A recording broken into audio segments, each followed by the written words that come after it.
in reality, we all know that if you keep those simple, really simple and robust principles of investing, it's investing over time. So if you just look at cycles, and we always talk to our clients about this, you just look at cycles of property, and you know that on average every 7 to 12 years property market doubles anywhere in Australia. That's pretty robust strategy. You just got to have time in the market, right? So there is no really wrong time to invest. Welcome to the Get Invested podcast, where we share great conversations with experts from all walks of life to uncover their secret know-how and where they invest their time, their skills and their money, and the benefits that this has created. You see, the truth is that everyone invests. Every minute of every day, we're investing our time, our skills, our energy and our money in something. Some of us are investing consciously, some unconsciously, sometimes for good, sometimes for bad, sometimes for no impact. Get Invested will help you to start living by design, not by default. I'm going to help you to make it happen, not let it happen. You will hear the top tips on how you can live with conscious intent so that you can live more, work less, and leave a living legacy by investing now. Listen to the show to discover the top tips on how to get started, make the most of your investment journey, and ultimately to be living your dream, not someone else's. More episodes can be found on iTunes or at bushymartin.com.au/get invested. Thanks for listening, and now let's get invested. Hi, freedom fighters. What's the secret to sustainable success in any area of your life? Is it talent? Luck? I don't believe it's either of these. Do you want to know what the secret is? It's surprisingly simple. Time. And how much time does it take to achieve sustainable success? I'll answer this in a minute. Today is part one of a two-part interview with fellow industry colleague Brodie Haupt. And they're episodes that are so full of golden goodies that we needed to split it into two chunks. And the underlying theme of our discussions over both episodes is a return to one of my favourite subjects, the critical importance of time. Today we'll focus on the importance of time to your sustainable success over the long term. And in the next episode, we'll drill down on how to buy your time back. How do you use the time you have left to optimise the time you've got available when you've got no time to do it? So why do I say that the secret to success is investing time over the long term? And how much time does it take to achieve sustainable success? Start looking around you and you'll see a familiar and repeated pattern of long-term growth in everything. In nature, if we plant a seed today, we don't get a full shady tree with lots of fruit for about 15 to 20 years. And the growth is an exponential curve. You don't see much growth at all for the first 5 to 10 years, and then all of a sudden it starts to shoot up. You just need to make sure it's in good soil, gets enough water, and you de-weed regularly. As humans, our own journey from birth to adulthood is exactly the same. It takes 15 to 20 years, and again the growth is an exponential curve.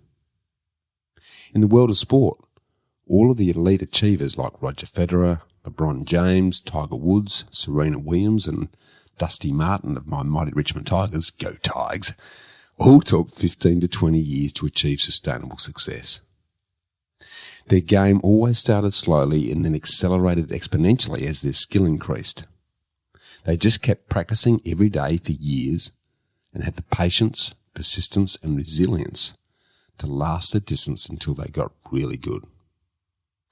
And you'll see that the same long, slow growth occurs for all sustainable success in any endeavour, like learning a musical instrument or any new skill. The magic of 10,000 hours to mastery, which equates to the same 10 to 20 years. The same occurs in the business world. Steve Jobs and Richard Branson both took 15 to 20 years before they started to enjoy sustainable success. And it's the same long-term exponential arc investing in shares and property investing. Warren Buffett, the world's greatest living share investor, and Pete Warden of Australian property investment fame are living examples. And what's interesting in all of this sustainable success is that this long, slow, incremental exponential curve means that very little growth occurs in the initial 80% of the time. That's the first 7 to 12 years. And most of the growth occurs in the last 20% of the time. So sustainable success over the 10 to 20 year journey is a matter of believing in yourself and believing in the benefits of long-term growth, and then having the resilience and financial affordability to last the distance and to see it through. So why don't many adopt this patient, persistent approach to success? Because we're constantly bombarded with instant iPhone everything messages. Everything you want, you can have it instantaneously.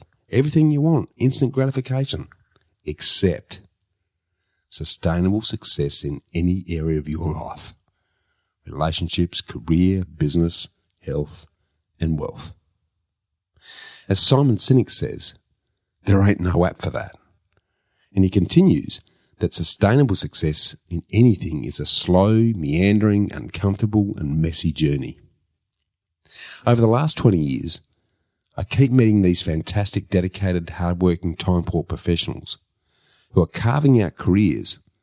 And when I catch up with them and I ask them how they're going, they say, "Oh, Bushy, I'm really struggling and I just don't know how much longer I can do this." And when I ask why, they say, "Well, I'm just not making an impact and I'm feeling trapped on the treadmill and I just can't see a way out or a way forward." It's as if they're standing at the foot of a mountain and they have this abstract concept called success or freedom or fulfillment or impact that they want to have in the world. And this is the summit. They can see the summit, but what they can't see and don't see, or they conveniently ignore, lost in the mist, is the mountain they need to climb to get there. Now, I don't care if you try to go up the mountain quickly or slowly, there's still a mountain. And so what people need to learn is patience. That the things that really, really matter, like love, fulfillment, real joy, self-confidence, a skill, health, wealth, freedom, all of these things take time. Sure, sometimes you can fast-track pieces of it, but the overall journey is arduous and long and difficult. And if you don't accept and expect that success in anything is going to take 10 to 20 years, you'll stop climbing, or worse still, you'll fall off the mountain. Success in anything is about transition over time.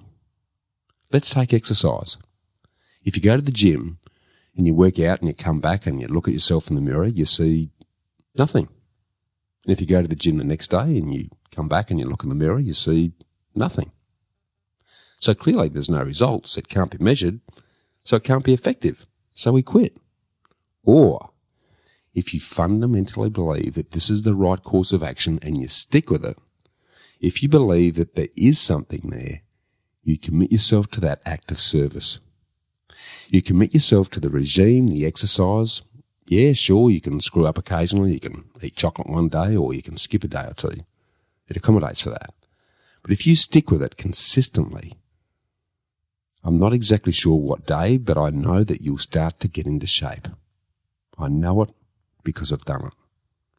And the same with a relationship or success in any endeavour of your life. It's not about the events. It's not about intensity. It's about consistency over time.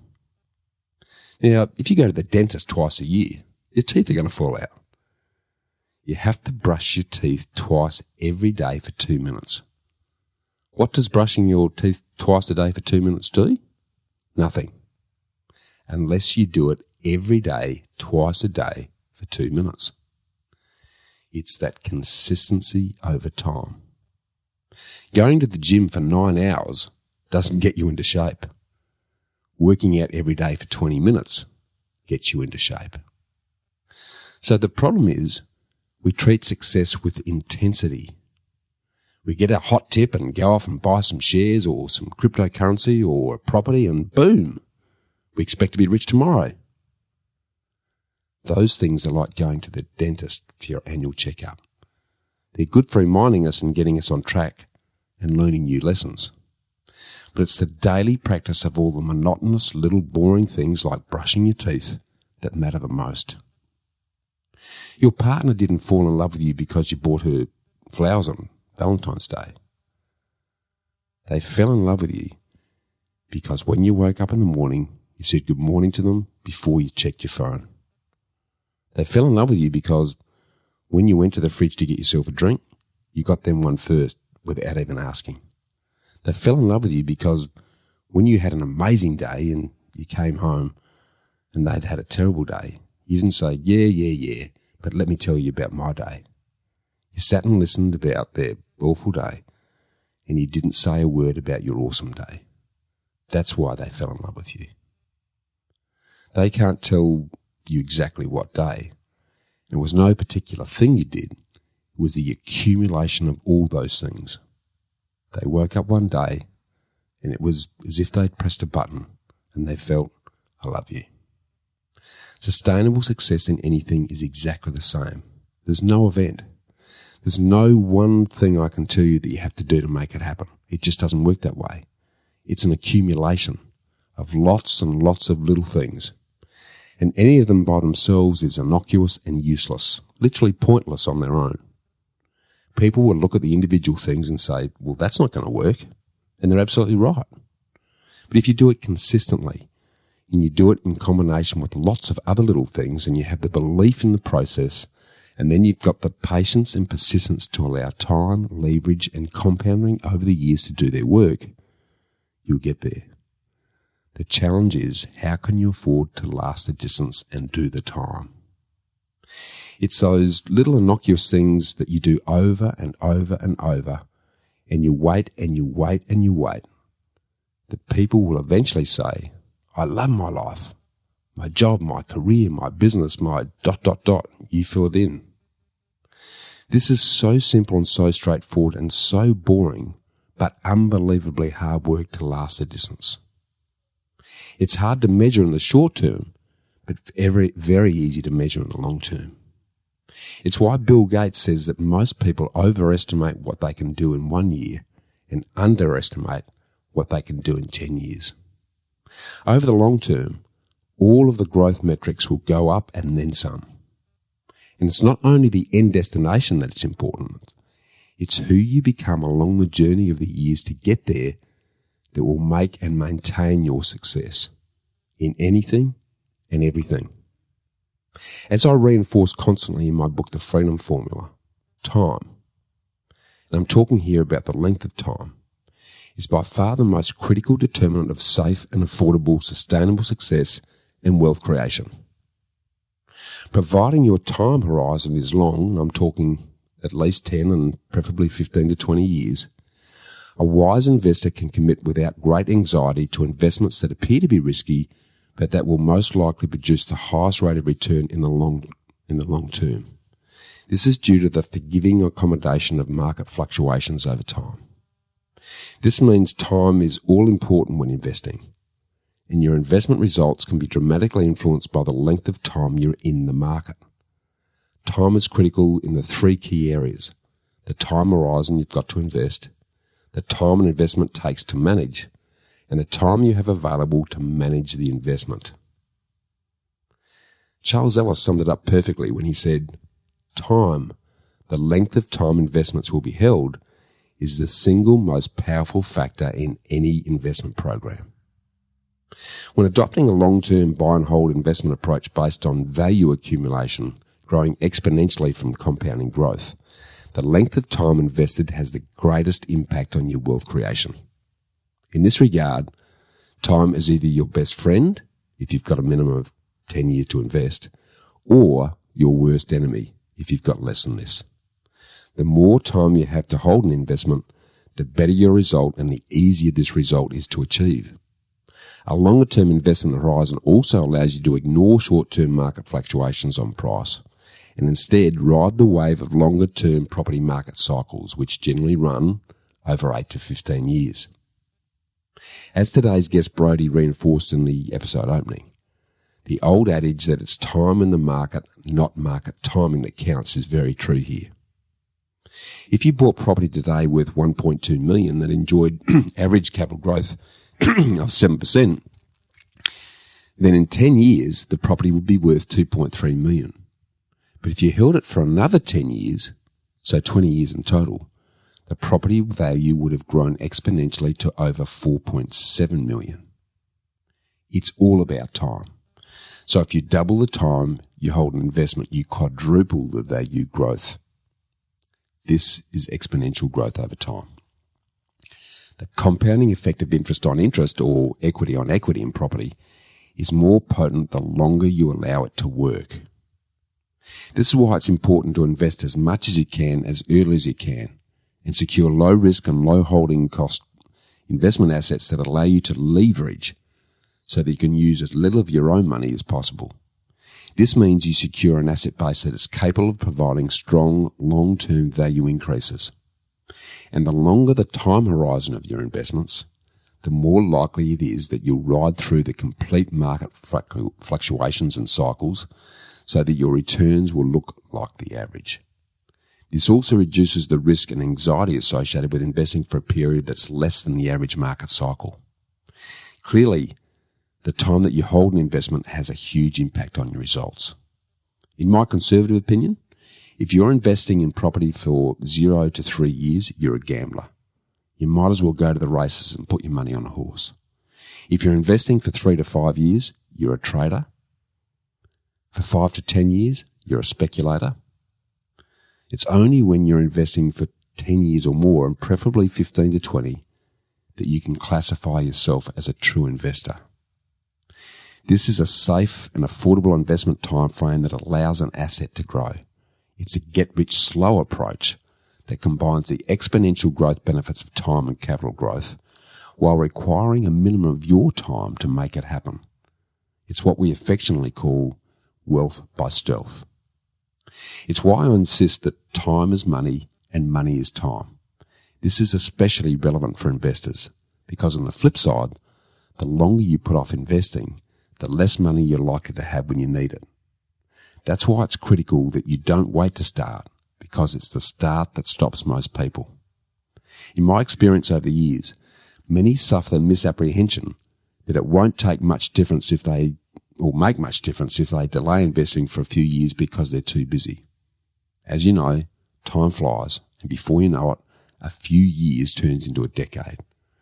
And a decade's postponement in investing in your future makes an enormous difference to your wealth, your income, and your lifestyle.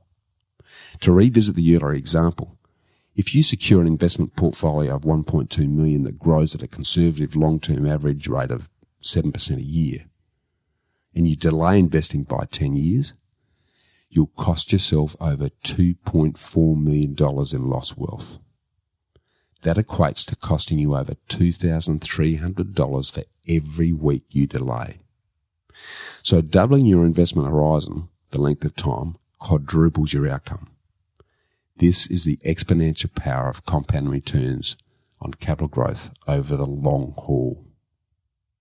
To get started and embrace time as your friend, here are 3 key steps. Firstly, develop a vision of your ideal life and your in-game strategy. If you know where you're going, you're more likely to stick to it. Secondly, if you haven't started investing, start now. If you wait until you've got time or you're feeling more financially comfortable, you'll never begin. Thirdly, invest towards your goals systematically. Don't take any investment breaks or timeouts regardless of any good or bad news along the way. History shows that the most successful investors follow a consistent strategy and continue to invest regardless of perceived short-term vagaries. We stopped listening to the news 20 years ago due to the fear or greed message that the media peddles that drives short-term, emotion-driven, reactive decision-making. Think long-term, expect short-term market fluctuation, ignore market noise, and stick to the plan. In summary, invest now, invest often, and keep investing. Trust the process and let time and the law of compounding returns work their magic. Now I can hear you say, yeah, but I don't have time for all of this, Bushy. Well, this is where today's guest and his business time-saving fintech and PropTech money management innovations come to your rescue. Brodie Haupt is one half of a pair of very entrepreneurial brothers. Brodie and his brother Drew founded their first wealth group in 2013 as a fellow financial services business. And they've since diversified their group into a wealth management, property development and a fintech business. Brodie is the co-founder of Wealth, that's WLTH, Wealth, and creator of a unique financial tracker and properlytics property portfolio program.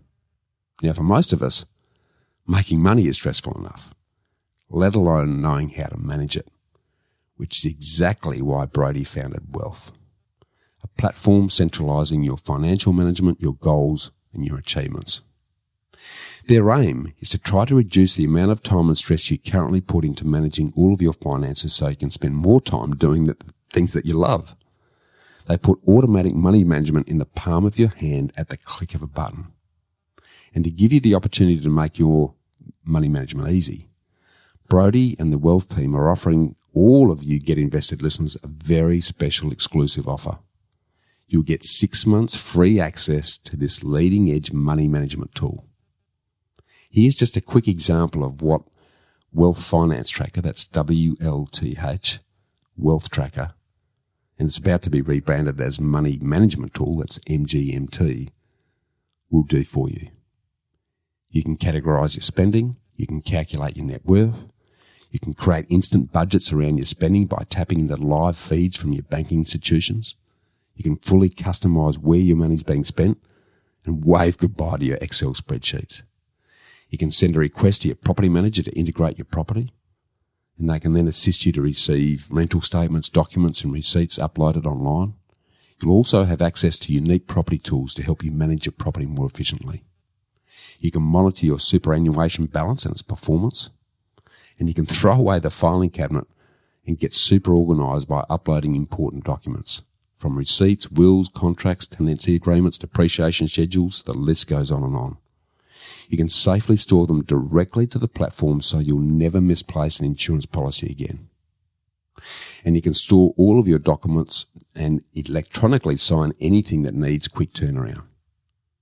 You can tag and filter transactions as tax items, upload receipts and add documents, making time around the tax an absolute breeze.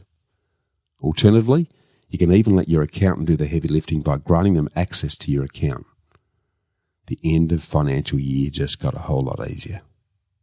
You can review your financial priorities and receive a custom action plan.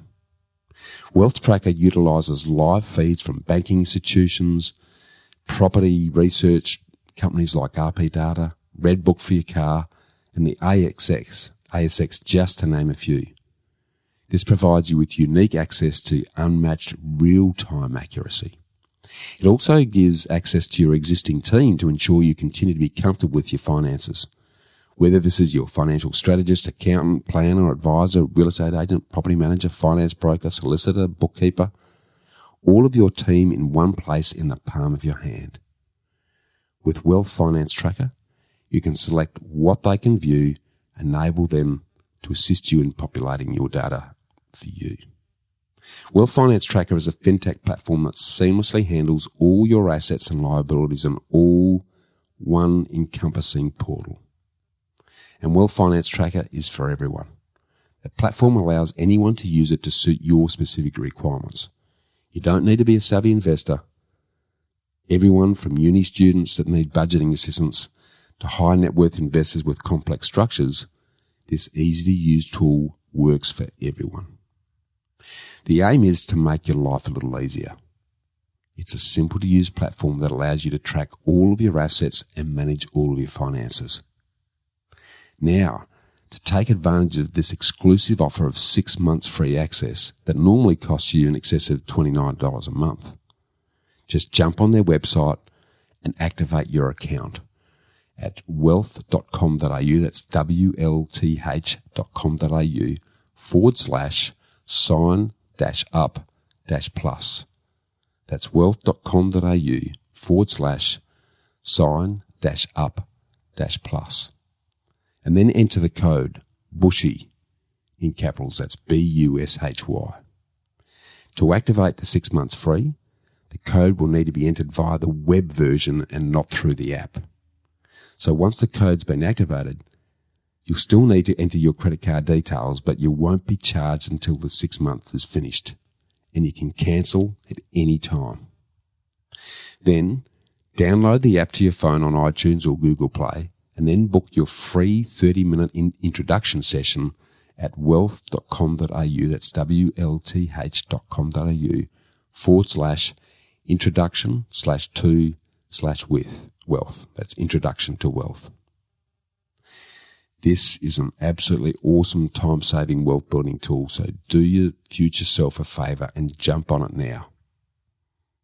And to help you get more motivated to manage your money and invest in your future, Brodie has also kindly agreed to give you a free copy of his recent future-proof protocol, the 10 necessary measures to safeguard your finances. So just jump on our website at www.knowhowproperty.com.au, that's knowhowproperty.com.au, hit the Get in Touch button, fill in your details, and in the Briefly Tell Us What You Need box, just write Future-Proof Protocol. That's Future-Proof Protocol. And then hit Let's Talk. It'll be on its way to you. In the meantime, sit back and enjoy part one of this very inspiring and energizing chat with Brodie Haupt.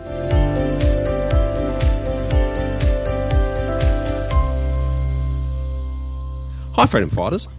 Now, in the property and finance industries, it's very rare to find individuals and groups who share our vision of working collaboratively across the industry to help hard-working Aussies like yourself to achieve your whole-of-life lifestyle goals and integrating self, health and wealth.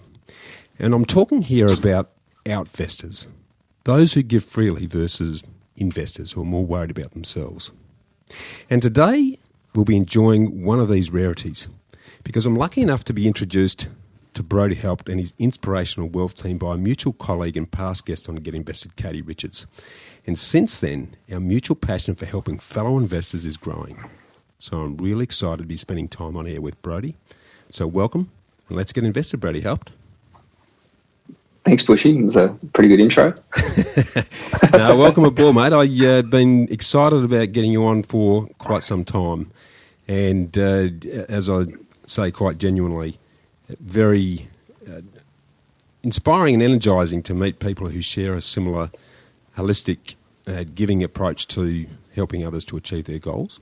So, mate, without me stating the bleeding obvious, can I get you to sort of give an intro on who you are, what you do, and why you do it, please, mate?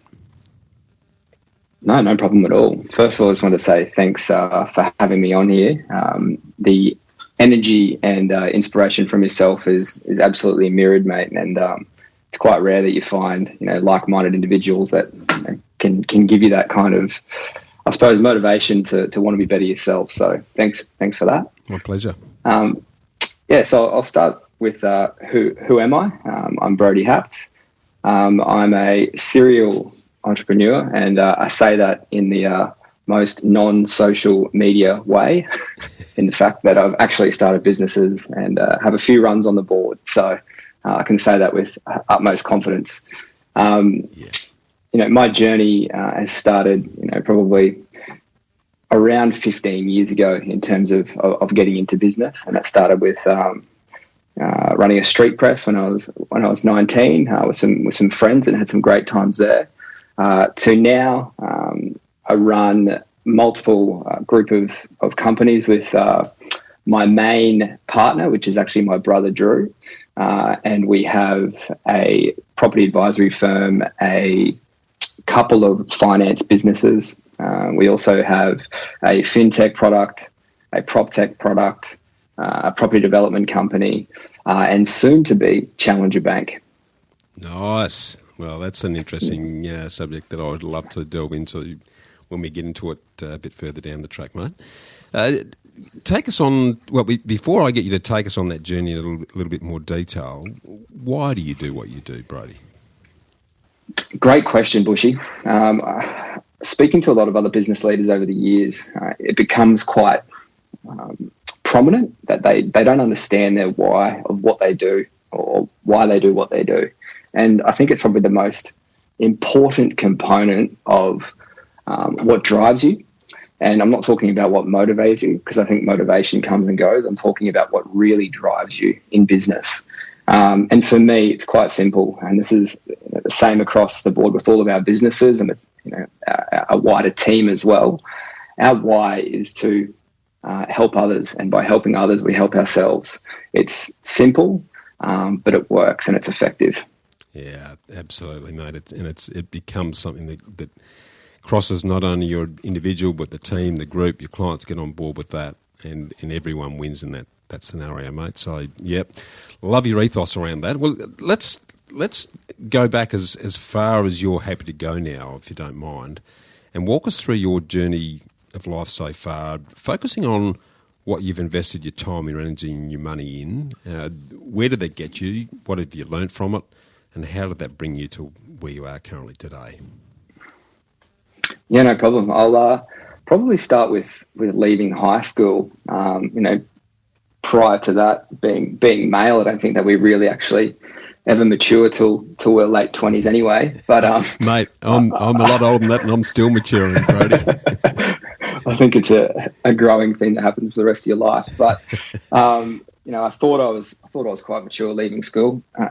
Quite contrary to that. But it really comes around the confusion of what to do post school. I applied for a couple of university degrees and was just not sure about where I wanted to do it. I didn't really have a passion for a particular subject or particular component of the workforce. And thanks to our parents, they sent myself and my brother, Drew, who had just finished a year at TAFE in hospitality, actually, off to go work in a summer camp in New York, teaching wakeboarding and sailing. And it was in a Jewish camp. So it was a huge exposure to, one, a completely different culture. Back when I was 18, we didn't really have smartphones, or you couldn't take your phone overseas. We're still in the days of MSN Messenger, and we had to buy phone cards to call our parents. So going off to New York was quite scary. Jump on a plane. I think the first plane I went on was to go to Sydney to get our visa. The second plane I ever went on was to go to New York when I was 18. So I hadn't been exposed to traveling. Now, for me, looking back now, the biggest investment that I've ever made is on myself, and heading overseas for those 2 years after school, and working over not only at that summer camp in New York, but getting to travel to Europe and through North America post that really gave me a grounding of how to speak to other people, how to deal with other cultures, and how to be more accepting of people that are different to yourself. So that for me is probably the main life-changing moment that I had, or when the penny dropped of investing in yourself when you really look back on it. From there, after doing that for 2 years and having a lot of fun and partying a lot and drinking way too much, came back to Brisbane and ran up a fair bit of debt from the first bank that anyone will ever know that they get a loan from, which is the bank of mum and dad. And had to pay back that loan. At the time, I was working as a lifeguard for Royal Life Saving Society Queensland, and figured that I probably needed to go into some sort of a career. So my stepdad at the time had been an electrician, so I naturally went into being an electrician and started an apprenticeship. Did 3 years of that, dropped out before I finished my ticket. The reason being is I just knew that it's something that I didn't want to do.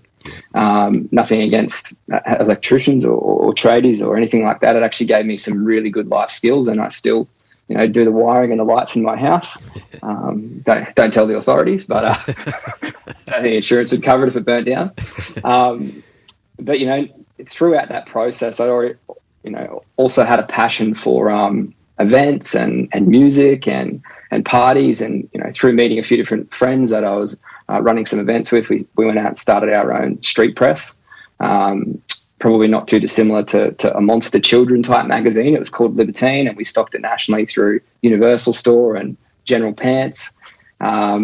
and had a great time. We put on way too many parties. Ran up business debt because we had no idea about business. It was setting up an ABN. How do we do our BAS? No idea. We'll just go get a loan and go for it. And it was probably the best thing that ever happened to me in terms of business, because I don't think you'll ever really grow unless you learn for yourself. And, that requires a big element of trying and failing. Business, I'm sure you're under no illusions of this, is sometimes 2 steps forward, 3 steps back. Yeah. Instead of the old adage of 2 steps forward, 1 step back. And that was really true when it came to doing that project. And we did it for 2 years, and then we sold it. I moved on to another media company, worked in advertising and event sales, worked on some great events, did some sponsorships for the MTV Awards and the ARIA Awards, and got to meet a lot of people in music and be involved in that lifestyle, I suppose, of partying, having fun. But soon realised there was a ceiling to my role in that industry and where I wanted to go, and probably the burning desire that when I was younger, probably smarter when I was 15, 16, is I did really enjoy helping people. I did enjoy being involved in some kind of charitable initiatives and doing different things, raising money. But working in that industry wasn't suited to my why without knowing it. It's that led to quite a selfish sort of a self-centered industry. A big very part with ego-driven. Egos. Yeah. It's not great when you're still maturing as an adolescent, when you're exposed to that type of industry, and you're seeking validation and coolness, I suppose. Yeah. And I'll be the first to admit that's what you were chasing. You're chasing that elusive bit of fame and touch with partying and everything that goes alongside that. But in reality, what I did achieve out of that was probably 15 to 20 kilos of extra weight, super unhealthy, really unfit, and probably battled with some mental health issues at that point in time as well. Yeah, and do you mind just delving into that? When you say mental health issues, what are we talking about there? Just slipping into, and I wouldn't say that I've ever suffered serious depression, so I don't take that lightly, but just unknowing and feeling like you're floating and becoming frustrated with your lifestyle and probably blaming everyone else outwardly as opposed to looking inwardly, because I was pretty disgusted with who I was and what I'd turned into.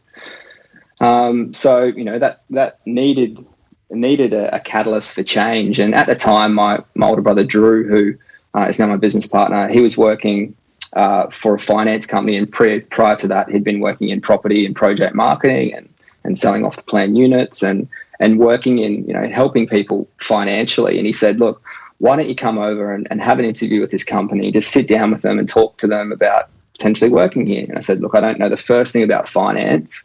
I know how to get a loan and how to spend money, but I'm not sure about how to making money.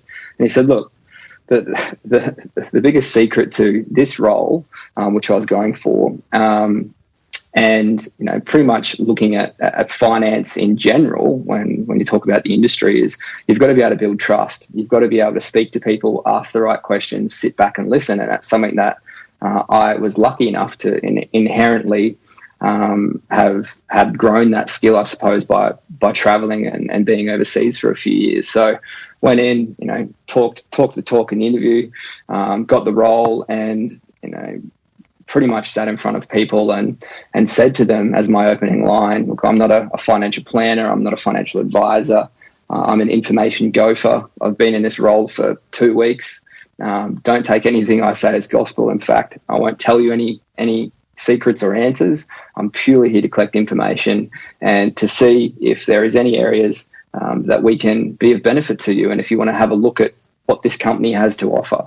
It was simple as that, but it was effective and it worked. Well, that honesty, mate, very rare, because generally, and particularly guys who suffer from the ego headache, will try and BS their way through that those scenarios, and most of us in Australia have extremely fine-tuned BS indicators, and we'll smell that before it even comes. So having the wherewithal and the level of self-confidence to be able to say, well, I don't know, but I'll find out for you is pretty rare. And if I tie that back to the sort of mental health issues that people like to externalise rather than look at themselves in the mirror, and then link that back to what I see is some pretty good guidance from your parents, mate.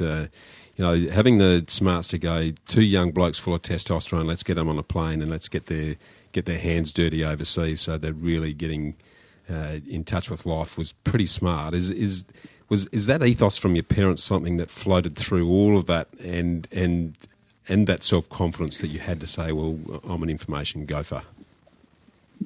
Yeah, absolutely. My father, my stepfather, but I grew up with him since I was 3 years old, so I call him Dad.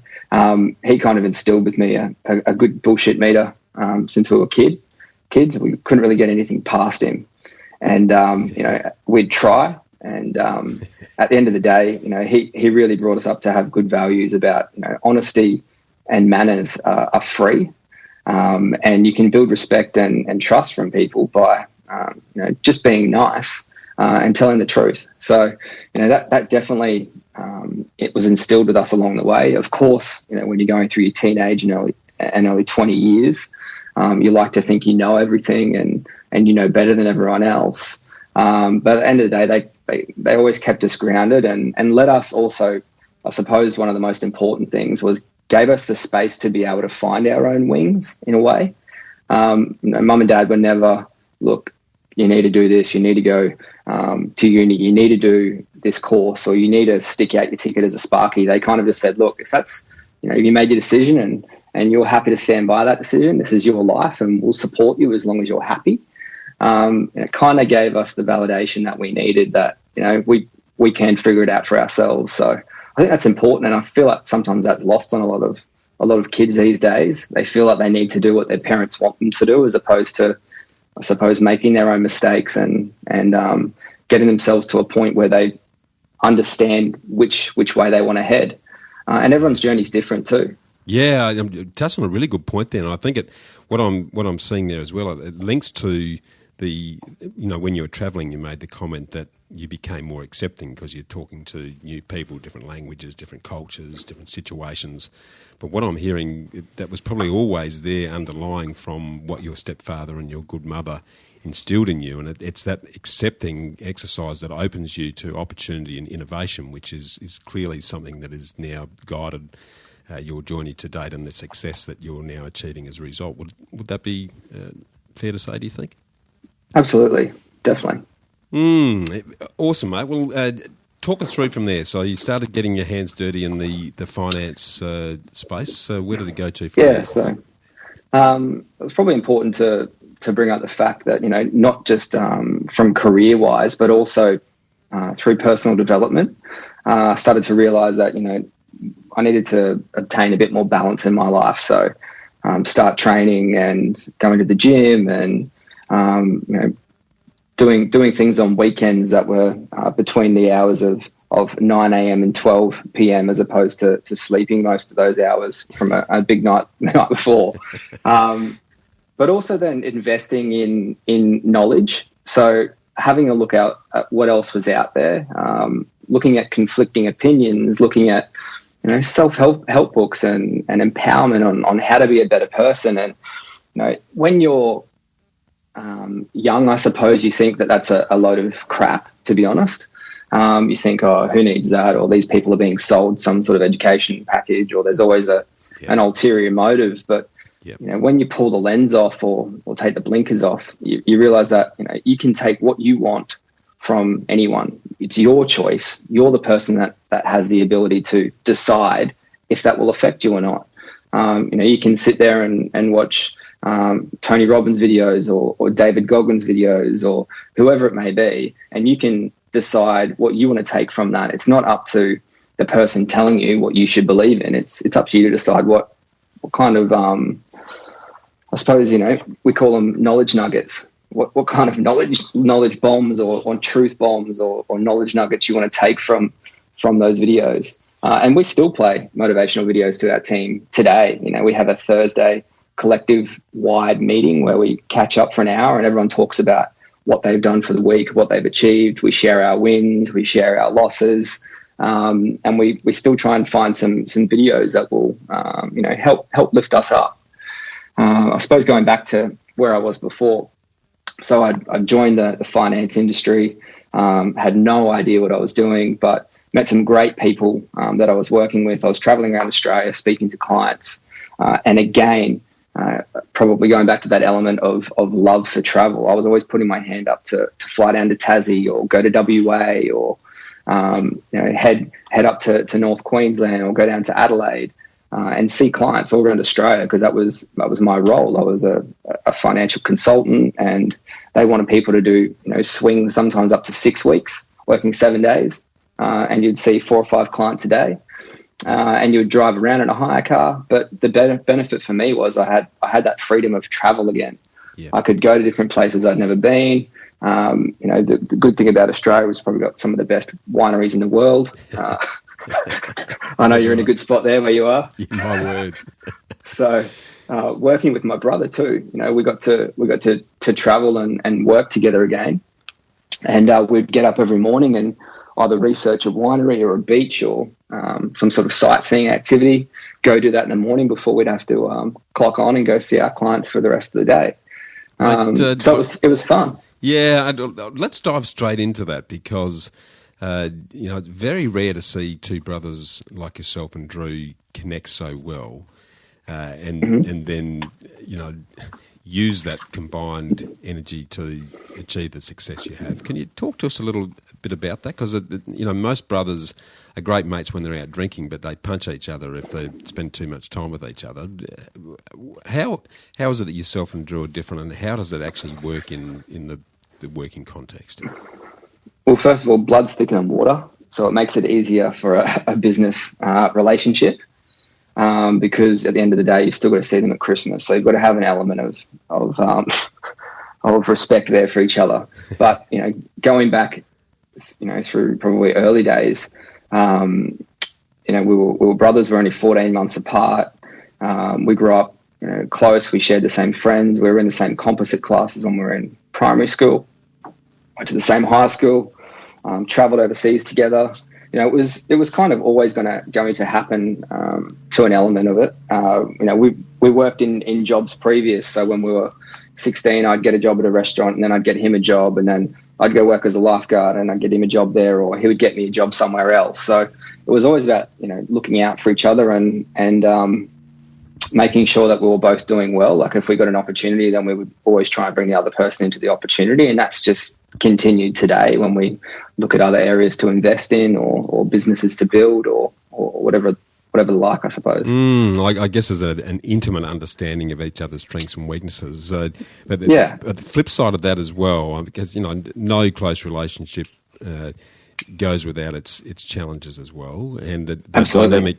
Quite often, if you're in a business setting with a bunch of people, without knowing it, you'll treat your brother differently than what you might treat one of the other team members. How have you managed to manage through that on the journey so far, mate? Yeah, well, it's not something that has come easy. Absolutely. It's probably one of the toughest relationships you can have, particularly in business.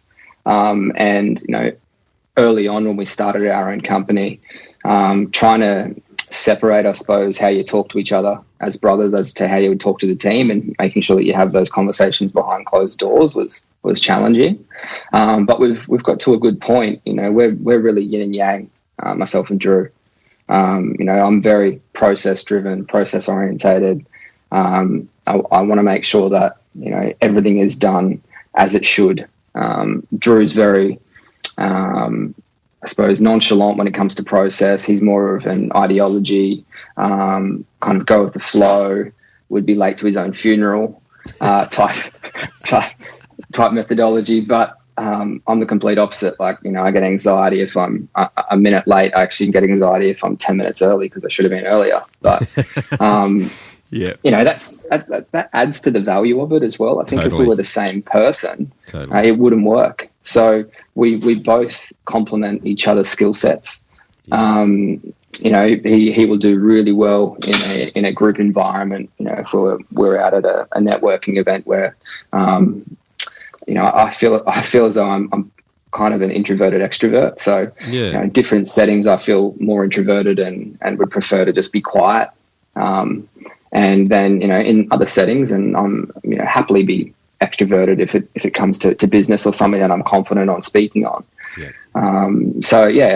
It's yin and yang. It's really about building or making sure that you understand that respect. And for us, it's always been, you have a fight or you have a disagreement and you hang up that phone call and then it's over. Do you know what I mean? You don't carry that, the disdain or the resentment. You say your piece, and then once you've said your piece, it's over. It's a tough relationship to replicate. And sometimes you make mistakes in business, and we've definitely made heaps. You speak to or treat your other team members the same way that you treat each other, and it just doesn't work because they don't know not to hold on, or that you're just saying your piece and getting it out there and not trying to offend anyone. But it's definitely that type of relationship with us, and we have heated discussions, we have really positive discussions as well.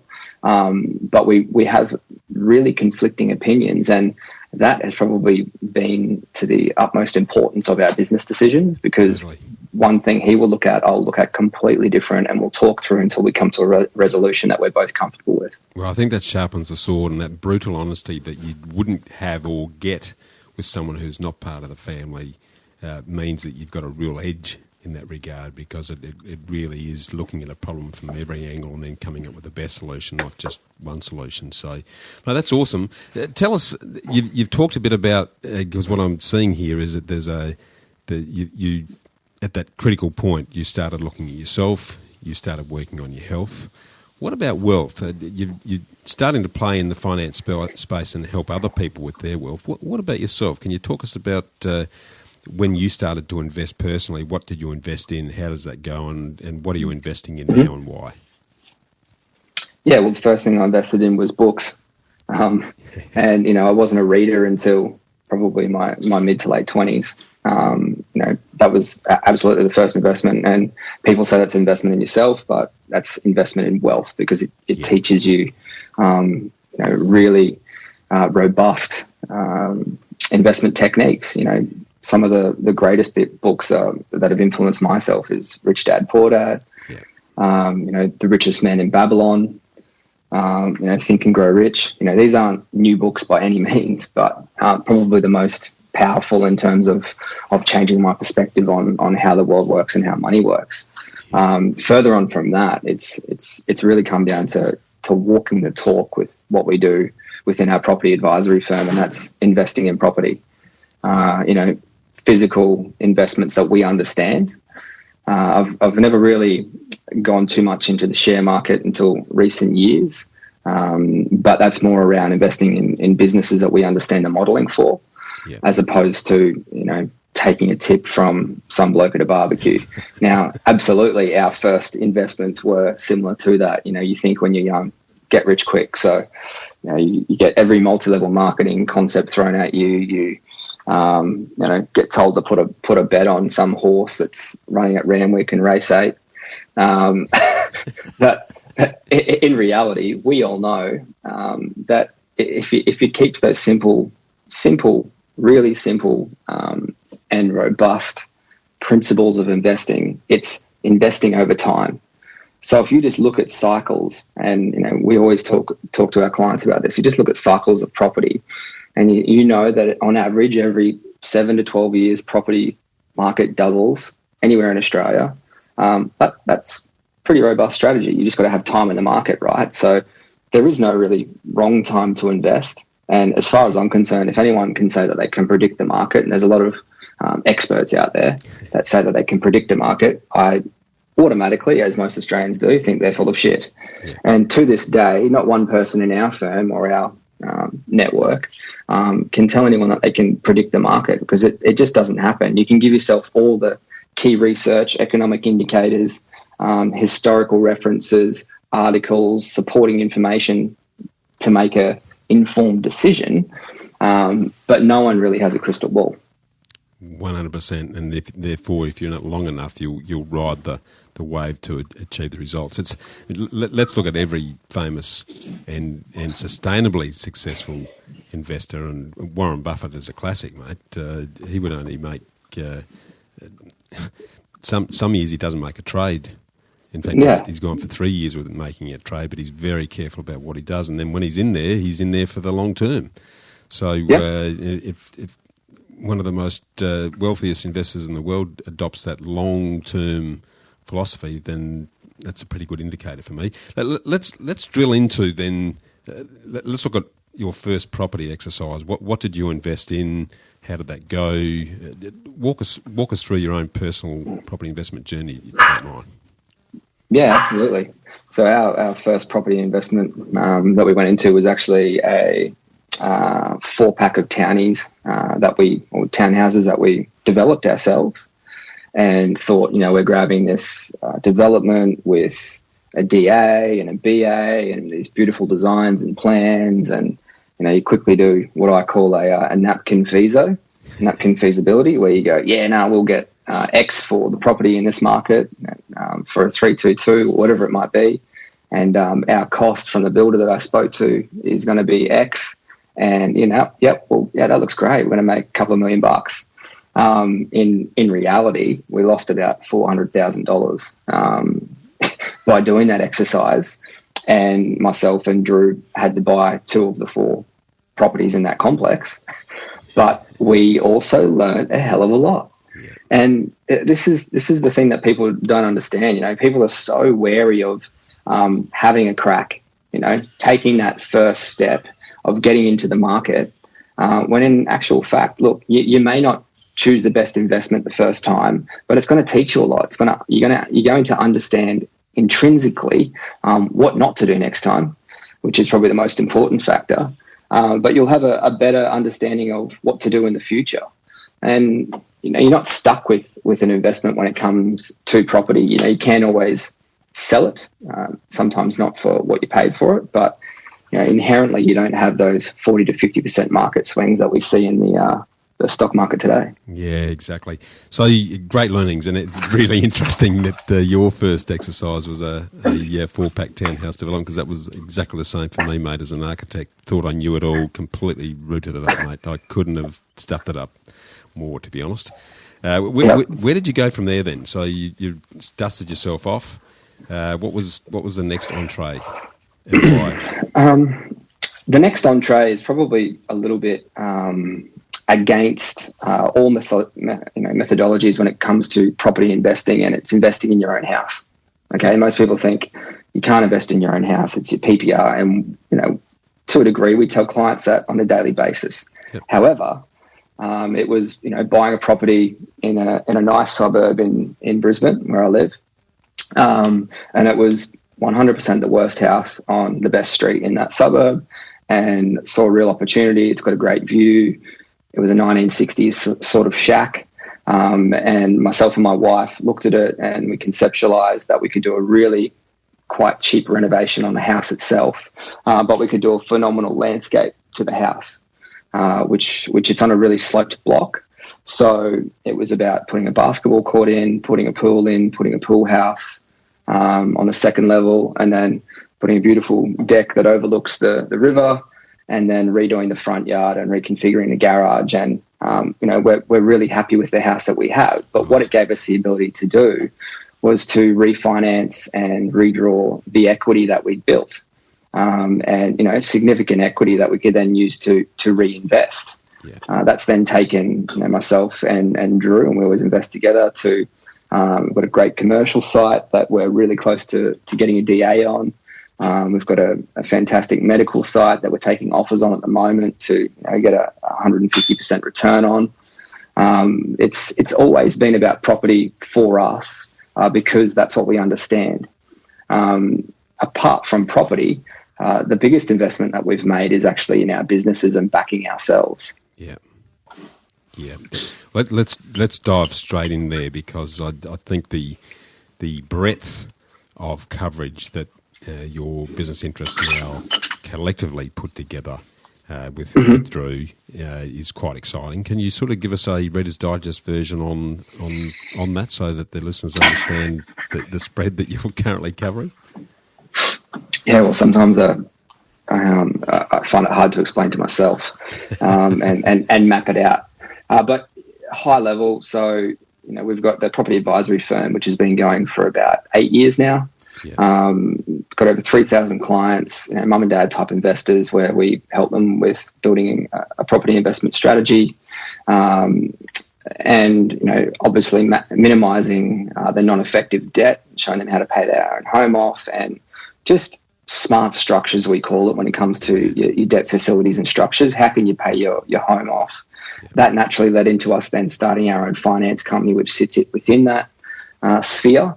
And that was just born out of frustration of outsourcing that to other companies. And we've definitely been of that mentality of we can do it better ourselves, and that's really what's kind of born all of the companies and offerings that we have. So that's doing really well. We've within that business then bought some other finance businesses which now sit under that same banner. And then it's really born into looking at options for our clients. We wanted to build a client-facing database from the standpoint of giving our clients visibility of all their assets. So that led into the journey of what is now known as Wealth Finance Tracker, which is just about to be rebranded into Money Management. And what that is, it's a personal finance manager tool. It's just an app that's also web browser version, and it aggregates data. So it brings in all of your live feeds from RP data for your home valuations and your property valuations, from Redbook for your car valuation, through Yodlee, which is a bank aggregation data service, which enables us to bring all of your bank account data into the platform, all of your managed funds, superannuation.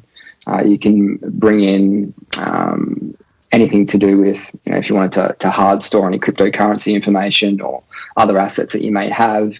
It's unlimited document storage. We also have OCR technology that reads your rental statement, so it can work out the gross and net rental returns that you have from your property.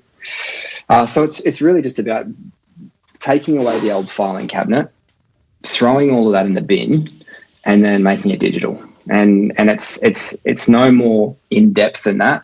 The tech as itself is quite in depth, but what the clients or consumers get is an app where they can see their net wealth. Yeah, that's as simple as that. I love it. You've basically got your wealth in the palm of your hand, which is just brilliant in an age where we're so time poor. And you'd get to see it every day of the week, where your finance team's looking to restructure something to someone, and it's a real headache for people just to be able to get into that filing cabinet. If it's even in a filing cabinet, by the way, it's because it's probably not. It's a real drama for people to be able to do that. If you can simplify it through Wealth Finance Tracker or Money Manager, as you're looking to now bridge it to, how easy is it for them, one, to know where they're at, two, to then set goals, three, and I'm assuming you've probably got built-in alerts here that are going to prompt them to be doing certain things at certain times, and then as a means of then enabling them to proactively do something with that, and or if they need to make a change, working with someone like yourself or someone like us, then it's the push of a button to collate all that information. I mean, I think it's brilliant, mate. I love where you're taking that, and you're not reinventing the wheel, you're just putting a different hub in the middle of that wheel, so that information from a whole series of sources is coming together on a screen in front of you. I reckon it's brilliant, mate. Mm-hmm. And what I'm most proud of that tech is actually not the tech itself, which seems a little bit counterintuitive. It's the support process that we've built around it. So having strong communication and support service offering with a real human team that the consumer or the subscriber or user can talk to. So yes, we've automated our onboarding process so people can watch videos to learn how to use the platform, but we also call every single person that downloads the app.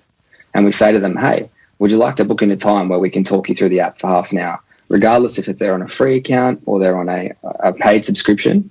And people are quite sometimes shocked A few people are horrified, but most people are thankful because they think, oh, no one's ever called me from downloading an app before, which is quite rare. So that then leads into our next offering, which is Properlytics, which is a property projections and calculations tool.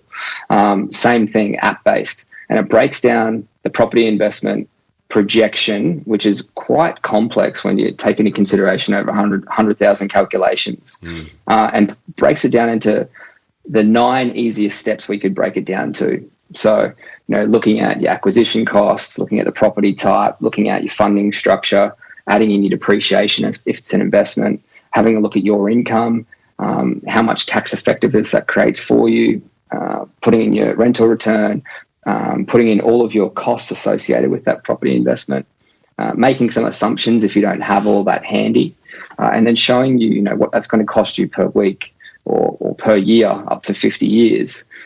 Also taking into consideration projection element. So, we're looking at flatline inflation and capital appreciation. What's it going to be worth in 20 years? And you can work out, whether that investment is for you. So it's that again was another tool that we built. Probably, people would like to say selflessly. I would say selfishly, because we built that for our client base. It's everything that we've done has always been about improving our value proposition to what our clients have access to. Yeah. So yes, us as the advisors are enabled to work with better industry tools, but then we're also opening that up to the consumer as well. And I was at an event with you actually at our Sydney launch, and I was speaking to a gentleman who's quite prominent in the industry, and he said to me, Brodie, why are you giving the keys to the Ferrari to the investor? And our simple answer to that was, why not? What are you afraid of? Yeah. He's like, well, they'll stuff it up. I said, well, if they stuff it up, mate, they'll probably just come and see someone like you or myself or Bushy to help them with it. So I don't see it as an industry scare tactic or something that people should be worried about. I really feel that the consumer and people out there in the market today, they expect a higher level of service. They expect to understand how things work. You don't want to go to an advisor or a financial planner now and go, am I right to just give you all my trust and all my money and you'll sort it out? I couldn't be bothered to understand. People want to be informed. They want to know how things work, and they should have the ability to be able to play with these tools as far as we're concerned. 100%, mate, because if you're making it easy for them, you're also making it easy for yourself. If you're enabling them to make really good decisions, they're going to continue to do it, which means that you'll be working with them for a long time. I just don't see any downsides whatsoever, because we're educating the market, and you're also... What I love about what you're doing with that engagement with technology is you're creating new habits, and it's those happy habits and daily disciplines that ultimately lead to much better outcomes long term. So you've really built the tool that's going to create the discipline that's required without much effort to make that happen. Absolutely. So, no, it's a brilliant innovation. Mate, what I'm going to do, thinking through this, because we've only just started to scratch the surface, and I know you're on a bit of a timeline today, what I'm going to do is I'm going to get you back for part 2, and we're going to delve into a whole bunch of subjects that are near and dear to your and my heart, because the industry and the world is in a very interesting place, and there's some massive opportunities that are going to present themselves if our mindset's right and we're positioned and poised to take advantage of that. So I'll get you on board back to delve into those subjects, particularly at this time when people at last are starting to have a bit of a look and think about, gee, we've just come through a radically uncertain global change. What do I need to do about it? So let's cover that off then. But what I'm going to do today, with the time that we've got left, is to jump straight into the Ambush series, which is just the 5 quick questions that I ask of all guests, because that's the information I like to share. So kicking off there straight off, mate, what's your favourite quote and why? I've got a lot of favourite quotes, but particularly after being inspired again recently by The Last Dance, the Michael Jordan documentary, it's one of his great quotes, which is, "You can't stop someone who knows where they're going." Yeah. It's as simple as that. Yeah, exactly right. And it's knowing where you're going that is the key to that. So, I love that. It's a great show as well. Well, and you've mentioned quite a number of books that you've touched on, and they're timeless times. Mm-hmm. What would be your favourite book that you recommend the audience have a read of, and why? The book that probably made the biggest impact on me probably about 10 years ago now was Man's Search for Meaning by Dr. Viktor Frankl. And he was a psychologist who was actually in a Jewish concentration camp. And it just taught me about the value of family and having something to live for, and about identifying your why. It goes into existentialism as well, but it was super impactful for me, and it's a book that I give to a lot of people. I've bought it for my parents and my in-laws and brother, and over the years tried to gift it to people where I know that hopefully it would make some sort of impact on them. But then more recently, it's probably the book Flow, which is by Mihai Csikszentmihalyi, which is just talking about optimal experience and the psychology of getting in a state of flow. Yeah, both absolute crackers. I've just reread Man's Search for Meaning because whenever the world goes through tremendous change, I pull it out because it just reminds me just how damn lucky we are, how we actually don't have any issues at all if you compare what he and the few survivors that got through that terrible time did, and just the value of life and the value of taking an optimistic approach to life is what it's all about. No, absolute gold. Mate, this one's a bit left field, but a lot of Aussies and a lot of listeners are always looking at how can they reduce their tax because they feel like they're paying too much. What's the top legal thing that you've done to minimise the tax that you pay? One word: property. Yeah. Simple as that. Yeah. It doesn't get any easier than that. Doesn't warrant anything else, mate. Yeah, no, it says it all. There's different forms of it, but yeah, property. Just get into the property market. Yeah. The beauty of that is that you keep more of your hard-earned in your pocket, which means you've got more to put into paying off your home loan if you've got one, so you're going to pay it off faster, you're going to save yourself money, and it's also going to drop the effective cost and affordability of hanging on to that property as a result. So can't go wrong with that. Absolutely. Mate, on that investment subject, what's both the worst and the best piece of investment advice that you've ever received to date? The worst piece of investment advice was save all your money and keep it in the bank and pay your own home off. That's the worst piece of advice. The best piece of advice was probably, goes back to the Archimedes famous quote of "Give me a lever long enough and a fulcrum on which to place it, and I shall lift the earth." Because it's about the art of leverage, and if you can understand leverage intrinsically, you won't be scared of debt, and you'll understand that debt has a place in investing to be able to get you in the market and get you in the market with something that you can invest in that is worth significantly more than the capital that you put into it. Absolute gold right there, mate. And that's something that we will revisit in some detail when I get you back on. Mate, what goes hand in hand with that is our personal habits. So being someone who's done some hard work on self-health and wealth, what's a personal habit that you believe has contributed most to your investment success today?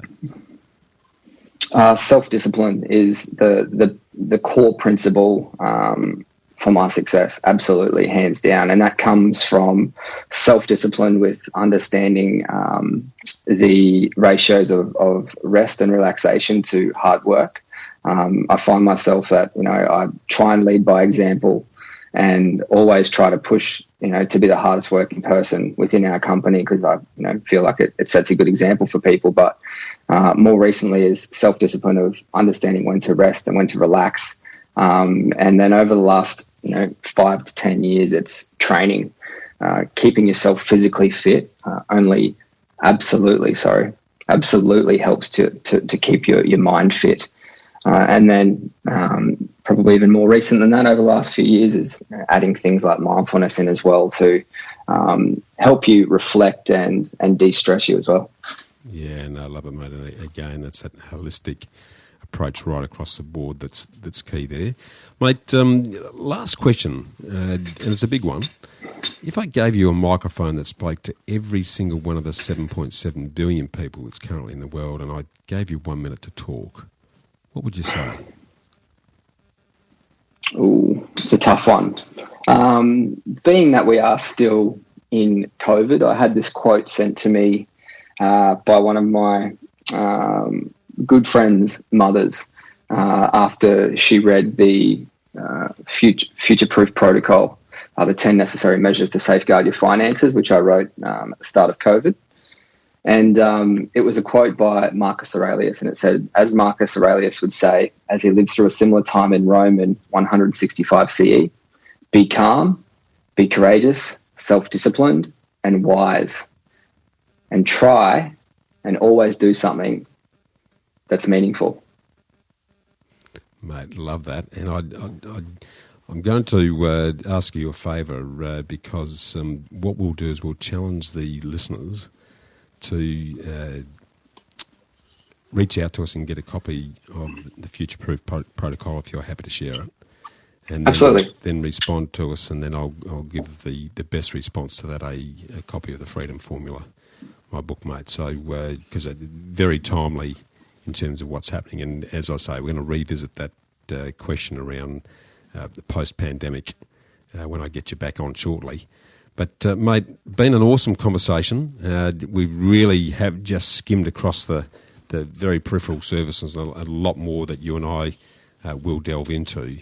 But for those that are as excited as I am about what Wealth Finance Tracker or Money Manager and Properlytics can do for them, what's the best way for them to engage and get involved in getting their hands on that? Yeah, well, actually, through COVID, we made a decision to open up the tools for free for a period of 6 months. So I think that finishes in the start of November. So if you head to www.wealth.com.au or www.properlytics, which is properlytics.com.au, and punch in at the checkout in a coupon code STAY SAFE, STAYSAFE. They will be able to access the full versions of both tools for free to use until November, and then decide if they want to keep the tool or they just wanted to have a play with it and see how it works. Well, I'm going to really encourage the listeners to do exactly that. And by the way, wealth.com.au is WLTH. There's no EA in that. So jump on board with both of those. I really encourage you to do so. And email me at bushy@knowhowproperty.com.au with your best learnings and best observations from using that. So, mate, been a great conversation. As I say, we've only just got started here, so there might be a part 2 and there's probably going to be a part 3. But really appreciate you coming on board today, mate. Keep up the great work that you're doing to help hardworking Australians to really secure their future and achieve their lifestyle goals. Let's stay in touch, and we'll look forward to talking again soon. Thanks very much, Bushy, and to the Freedom Fighters, thanks for listening. Cheers, mate. Well, Freedom Fighters, how good was that? To get a summary of all this investment gold in the show notes, just email me on hello@khgroup.com.au. It's HELLO@khgroup.com.au. Or check us out at www.bushymartin.com.au/get-invested. I look forward to joining you next week for another episode of the Get Invested podcast. So thanks for listening, and as always, dream as if you live forever and live as if you die